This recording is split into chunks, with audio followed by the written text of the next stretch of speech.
आपके जीवन में बहुत कम ऐसे पुण्य और सौभाग्य मिलते हैं जहाँ पर तीर्थंकरों के जन्म महोत्सव का सौभाग्य और उन्हीं तीर्थंकर के तीर्थ पर बनाने का मिलता है। एक बार उन तीर्थंकर की स्तुति हम जरूर करेंगे। मेरे बोलने के उपरांत आप सब लोग बोलेंगे। नगर अयोध्या जन्म लिया, कैलाशपुरी से मुक्ति गमन, नाविराय के पुत्र कहाए, माँ मरुदेवी के सुनंदन, बैल वृषभ का चिन्ह है प्यारा, वर्ण सुवर्ण सा है भगवान। ऐसे प्रथम श्री आदिनाथ को, ऐसे प्रथम श्री कलंग जिन्न को, हम सबका सत सत वंदन। आदि प्रभु आदिश्वर स्वामी,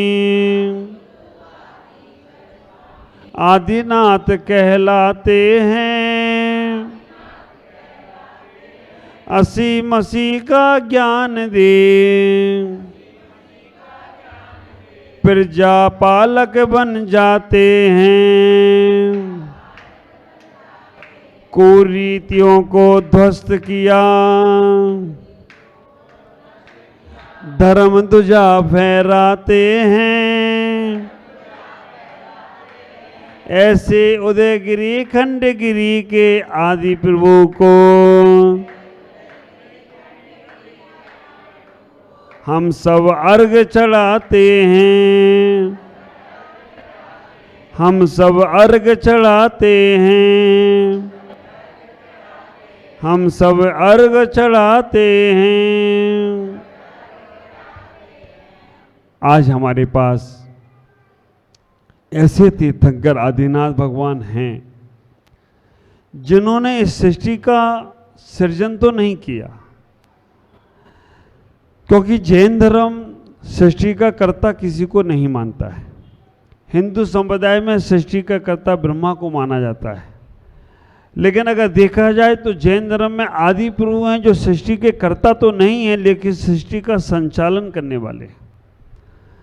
हम अगर आपको पूर्व की ओर लेकर चलें, जब भोग भूमियाँ थीं जहाँ पर जो कुछ भी किसी को आवश्यकता पड़ती थी, भोग भूमियों में जाकर कल्प वृक्षों के सामने अपने मन की इच्छा रखते थे तो उनकी इच्छाएं पूर्ति होती थी। पहला काल सुकमा सुकमा जो उत्तम भोग भूमि था, दूसरा काल सुकमा जो मध्यम भोग भूमि था, तीसरा काल सुकमा दुखमा जो जघन्य भोग भूमि था। भोग भूमि में 10 प्रकार के कल्प वृक्ष होते हैं। वस्त्रांग नाम का कल्प वृक्ष, भोजनांग नाम का कल्प वृक्ष, सारे ऐसे जो भी कल्प वृक्ष होते हैं, वहाँ पर जिसको जो चाहिए वो वहाँ पर अगर अपने मन की इच्छा रखता है तो वो तात्कालिक पूरी होती है। चौथा काल आया सुखमा दुखमा काल, जब तीर्थंकरों का जन्म होता है। वहाँ पर सुख भी होता है और दुख भी होता है। अभी कौन सा काल चल रहा है? पंचम काल चल रहा है, दुखमा। पांचवा काल है दुखमा। पंचम काल महादुखदाई, जब तुमने महिमा दिखलाई। तो पंचम काल में दुख है, लेकिन हमारे तीर्थंकर आदिनाथ आदि जो हुए चौथे काल में जन्म लेते हैं, लेकिन अभी हुंडा अवसर्पणी काल के कारण से तीसरे काल में ही जन्म हो गया। उस वक्त भोग भूमियाँ थीं, लेकिन भोग भूमियाँ समाप्त होने लगीं, क्योंकि जैसे जैसे काल परिवर्तित होता है, सुखमा दुखमा काल, अभी दुखमा सुखमा काल चौथा था, सुखमा दुखमा काल, तो सुख थे शुरू में, बाद में दुख शुरू हुए जब 10 प्रकार के कल्पवृक्ष समाप्त हो गए। आप विचार करके रखना, सूर्य और चंद्रमा जब कल्प वृक्ष थे तो इतना प्रकाश होता था कि सूर्य और चंद्रमा का प्रकाश भी फीका पड़ता था। लेकिन जब वो ज्योतियांग नाम का कल्प वृक्ष समाप्त हुआ तो आकाश में सूर्य और चंद्रमा दिखने लगे। 14 कुलकर हुए। 14 कुलकरों ने सूर्य और चंद्रमा के बारे में बताने का प्रयास किया कि इनसे डरो नहीं, क्योंकि वो आग जैसा गोला दिखने लगा तब लोग डरने लगे। उन्हें डरो मत, अब ज्योतियांग नाम का कल्पवृक्ष समाप्त हो गया है, इसी के प्रकाश में अब हमें जीवन जीना है। विचार करना थोड़ा सा पूर्व हम इसलिए बताना चाहते हैं कि हम लोग अभी सोचते हैं कि हमारा अभी जीवन है। नहीं, हमारे पूर्वज कैसे रहे थे। भोग भूमि में जो जीव जन्म लेते हैं वो युगलीय जन्म लेते हैं। दोनों भाई बहन के रूप में जन्म लेते हैं, जुड़वा से जन्म लेते हैं। आप विचार करके रखना, अपना जिनागम जैन शासन इस बात को प्रूव करता है कि भोग भूमि में जो जन्म लेते हैं वो जुड़वा जन्म लेते हैं और 7-7 दिन में बड़े होने लगते हैं। जन्म लेते ही उनके माता पिता का मरण हो जाता है। आप विचार करके रखना, जन्म लेते हैं जैसे ही दोनों बच्चे, माँ को उबासी आती है, पिता को छींक आती है और दोनों को मरण हो जाता है। भोग भूमि में माँ बच्चों को दुग्धपान नहीं कराती है और वहाँ पर 7 दिन में वो बच्चा, माँ बाप का तो मरण हो गया, 7 दिन में वो बच्चा घुटनों के बल चलता है, 7 दिन में बच्चा पैर से चलने लगता है, फिर 7 दिन में 7 हफ्तों में वो बच्चा युवा अवस्था को प्राप्त हो जाता है, 49 दिन में। और 49 दिन में बड़े होने के बाद वो भाई बहन ही अपने जीवन में पति पत्नी का संबंध बनाते हैं। आपको ये बात आश्चर्य लगेगी, लेकिन ये बात बिल्कुल परफेक्ट है, क्योंकि आगे आने वाले में युगलियाँ हैं, वो दोनों आपस के संबंध बनाते हैं। अंत समय में उनसे ही फिर एक जुड़वा पैदा बच्चे होते हैं और उनका मरण हो जाता है। ये भोग भूमि में जो भाई बहन ही संबंध बनाते हैं, आज वर्तमान में अगर हम देखें गुजरात में पति को भी भाई बोला जाता है और पत्नी को भी बहन बोलती है। शब्दों में है, प्रैक्टिकल में नहीं है। आप विचार करके रखना, वहाँ अगर कोई भी पुरुष हो तो उसको भाई से, है ना, दर्शन्ना बहन, है ना, राजू भाई। अगर पत्नी भी बुलाएगी तो बहन भाई के नाम से ही बुलाएगी, भाई को बुला के ले आओ, है ना, बहन को बुला के ले आओ। लेकिन वो वहाँ पर है ऐसी संस्कृति। ये युगलीय जन्म लेते थे, मर जाते थे। हमारे कुलकरों में एक ऐसे कुलकर हुए जिनके समय में वो बच्चों को जन्म देकर उनका चेहरा देख पाते थे, चेहरा देखकर मर जाते थे। फिर ऐसे कुलकर हुए कि जो बच्चों को नाम रखते थे, नाम रखने के बाद मर जाते थे। हमारे 14वें कुलकर हुए नाभी राय, तीर्थंकर आदिनाथ के पिता। उनका नाम नाभी राय क्यों पड़ा? आप विचार करके रखना, जब बच्चे का जन्म होता है तो माँ की नाभि से बच्चा जुड़ा रहता है। उसके पहले जो कुलकर होते थे तो माता पिता मर जाते थे, तो वो नाभि नहीं काट पाते थे। ये बच्चे को माँ की नाभि से जुड़े रहने के कारण से माँ मर जाती थी, बच्चे की नाभि अपने आप ही कटती थी। लेकिन नाभि से काटना सिखाया नाभी राय ने। आप विचार करना, जब जीव माँ के गर्भ में रहता है, हम और आप कोई भी हो, जब माँ के गर्भ में रहता है तो माँ के गर्भ में वो बच्चा बड़ा कैसे हो रहा है? उसके मुख में कुछ जा रहा है, वो मुख से कुछ खा रहा है? 9 माह माँ के गर्भ में बच्चा कुछ नहीं खाता है, फिर भी बड़ा कैसे हो रहा है? 7 दिन में बड़ा होता है, फिर 1 महीने में बड़ा होता है, 2 महीने में और बड़ा होता है, और कैसे हो रहा है? नाभि से हो रहा है। आप विचार करना, जो नाभि से माँ का संबंध जुड़ा हुआ है, तो माँ भोजन करती है, नाभि के माध्यम से उस बच्चे को जा रहा है। अगर बच्चे का मुंह खुल जाए माँ के गर्भ में तो गड़बड़ हो जाए, डॉक्टर कहें अब नहीं बचा सकता हूँ। नाभि काटना सिखाया नाभी राय ने। और नाभी राय के बाद 15वें कुलकर और पहले तीर्थंकर आप विचार करके रखना, आज आदिनाथ को सब संप्रदाय के लोग मानते हैं। हिंदू संप्रदाय में आप चले जाओ, एक कभी हमें रवि भाई ने वीडियो दिखाया था या गौरव भाई ने, जिसमें आदिनाथ के बारे में हर साधु ने बोला है, हर गुरु ने बोला है कि प्रथम तीर्थंकर आदिनाथ, जिनका वेदों में ऋषभ देव के नाम से वर्णन है, 8वां अवतार मानते हैं। और वो सभी लोग कहते हैं इस भारत का नाम भारत किनके नाम पे पड़ा है? आपको गर्व से कहना चाहिए इस भारत का नाम भारत हमारे प्रथम तीर्थंकर आदिनाथ के प्रथम पुत्र भरत चक्रवर्ती के नाम से इस भारत का नाम भारत पड़ा हो तो कोई आश्चर्य की बात नहीं है। इस भारत में हम रहते हैं तो भारत हमारा है, जहां पर प्रथम, ये हर संप्रदाय के लोग कहते हैं। हम लोग क्यों पीछे हटते हैं? आप विचार करना। 3 भरत हुए, एक भरत राम के हुए हैं। जब वो अयोध्या आए तो अयोध्या का राजपाट उन्हें सौंप दिया गया था, लेकिन उन्होंने अयोध्या का राज नहीं संभाला। वहां पर भाई की खड़ाऊ को रखकर उन्होंने पूजा की। एक भरत वो भी हुए हैं, और एक शकुंतला के भरत हुए। शकुंतला के भरत 8 वर्ष में ही शेर के दांत गिनने की कला सिखा दी थी उस मां ने।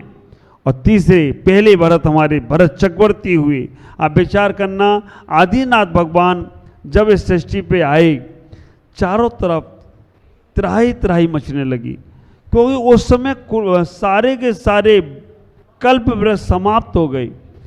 अब लोग कल्प वृक्षों के सामने जाते थे, खाना पीने के लिए मांगते थे, कल्प वृक्ष देते थे नहीं, क्योंकि कर्म भूमि शुरू होने वाली थी। और कर्म भूमि शुरू होने वाली थी, उसी समय आदिनाथ ने उन लोगों को कहा तुम घबराओ मत। आप विचार करके रखना, ये हमारे जैन धर्म की बड़ी विशेषता और ये आप लोगों का बड़ा गौरव है कि ये सृष्टि में जब लोगों के पास कुछ भी नहीं था, कैसे खाएंगे कैसे पिएंगे, है ही नहीं कुछ, वृक्ष कुछ देते नहीं, तो आदिनाथ भगवान ने 6 कलाएं सिखाई।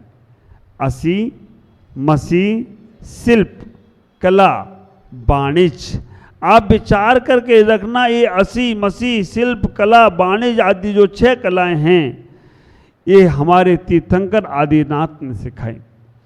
और उस समय जाति का भेद देखो आप, 3 ही जाति थी, क्षत्रिय, वैश्य और शूद्र। ब्राह्मण थे ही नहीं। आदिनाथ के समय केवल 3 जातियां थीं, क्षत्रिय, वैश्य और शूद्र। ये 3 लोगों को 6 क्रियाएं सिखाई गई। अब विचार करना, असी माने तलवार, तलवार चलाने की कला क्षत्रियों को सिखाया गया कि तुम्हें केवल रक्षा करना है, क्योंकि हिंसक प्राणी भी आते हैं, लोगों में कहीं क्रूर भावनाएं आती हैं, तो आपको रक्षा करना है। क्षत्रियों को सिखाया गया कि असी से, तलवार से रक्षा करना। मसी, लिखने की कला। आप विचार करना, मसी ये वाणिज्य, ये हमारे वैश्य लोगों को सिखाई गई। मसी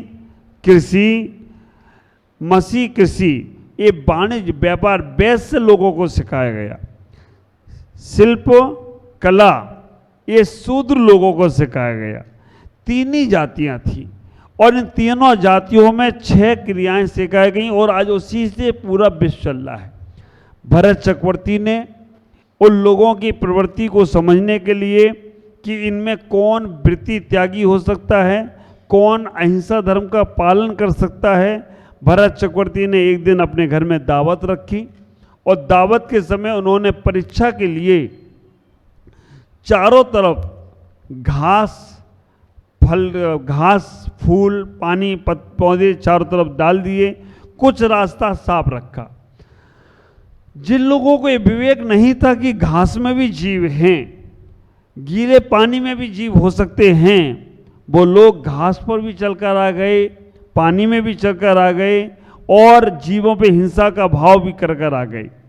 लेकिन जो लोगों को मालूम था कि घास के अंदर जीव हैं, वो लोग थोड़े रुक गए।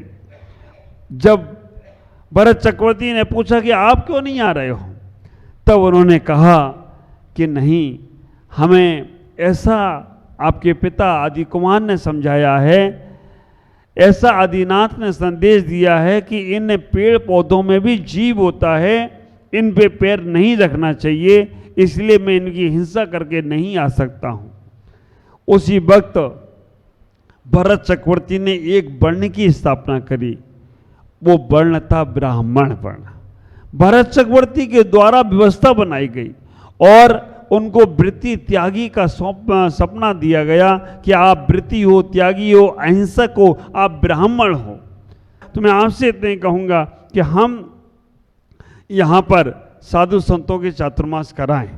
मेरा तो कह नहीं सकता हूँ, लेकिन उनके चातुर्मास हों और उनके होने के बाद आपका यहाँ पर उन्हीं लोगों को हम इनवाइट करें, उन्हीं लोगों को इनवाइट करें जो लोग हमें परेशान कर रहे हैं, उनका सम्मान करवाएं, उनसे बात करें और मेल जोल करके हम अपनी बात आगे बढ़ाने का प्रयास करें। लड़के जो नहीं कर सकते वो लाड़ दिखा के कर सकते हो। आप विचार करना, अगर छोटा, अभी 2 मिनट बैठ जाओ, अभी बैठो, मुन्ना भाई बैठो, अभी बैठो, अजय भाई बैठो।